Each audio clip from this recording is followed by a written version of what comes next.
JEE men's 2024च्या वेळापत्रकात NTAनं बदल केलाय। 4 ते 15 एप्रिलला होणारी परीक्षा 4 ते 9 एप्रिलला होणार आहे। परीक्षेच्या 3 दिवस आधी विद्यार्थ्यांना हॉल तिकीट मिळेल। BE बीटेकची परीक्षा सकाळी 9 ते दुपारी 12 आणि दुपारी 3 ते संध्याकाळी 6 दरम्यान होणार आहे। लोकसभा निवडणूक काळात परीक्षेत कोणताही बदल होणार नाही। मुद्रांक अधिनियमानुसार न भरलेलं मुद्रांक शुल्क भरण्यासाठी अकोल्यात अभय योजनेची संधी देण्यात आली आहे। त्यानुसार 31 मार्चपूर्वी शुल्क आणि शास्ती जमा करून अभय योजनेचा लाभ घेण्याचं आवाहन अकोल्यातील मुद्रांक जिल्हाधिकाऱ्यांनी केलं आहे। वाशिम जिल्हा परिषदेसह पंचायत समित्यांचं कामकाज सुट्टीच्या दिवशी सुरू राहणार आहे। पंचायत समित्यांना शासनाच्या अनुदानाचं वितरण मार्च महिना संपण्यापूर्वी करणं आवश्यक आहे। त्यामुळे 3 दिवस सुट्टी असतानाही वाशिम जिल्हा परिषदेचे सर्व विभाग आणि सर्व पंचायत समित्यांचं कामकाज पूर्ण वेळ सुरू ठेवण्यात आलंय। मुंबईतल्या तापमानात घसरण झाली आहे, त्यामुळे मुंबईकरांना कडक उन्हापासून काहीसा दिलासा मिळालाय।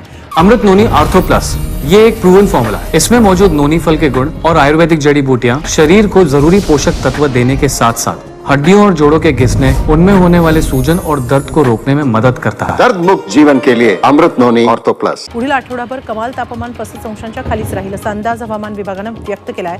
मात्र आर्द्रता वाढण्याची शक्यता आहे। ठाण्यात सूर्य आग ओकायला लागलाय। जिल्ह्यात तापमानाचा पारा 40 अंशांवर गेलाय। ठाण्यात आणखी तापमान वाढण्याची शक्यता आहे। हवामान विभागानं जिल्ह्यातील शासकीय यंत्रणेला सतर्क राहण्याचे निर्देश दिले।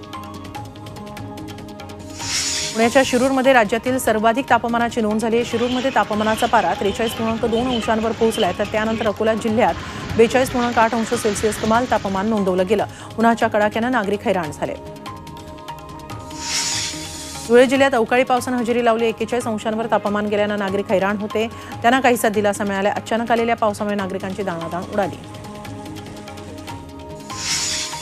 मुंबई मेट्रोच्या कंत्राटदारांनी मालमत्ता करापोटी पालिकेचे 375 कोटी रुपये थकवलेत। मेट्रोच्या कंत्राटदारांनी कास्टिंग यार्ड भूखंडाचा मालमत्ता कर अद्याप भरलेला नाहीये, त्यामुळे आता पालिकेनं 9 कंत्राटदारांना नोटीस बजावली आहे।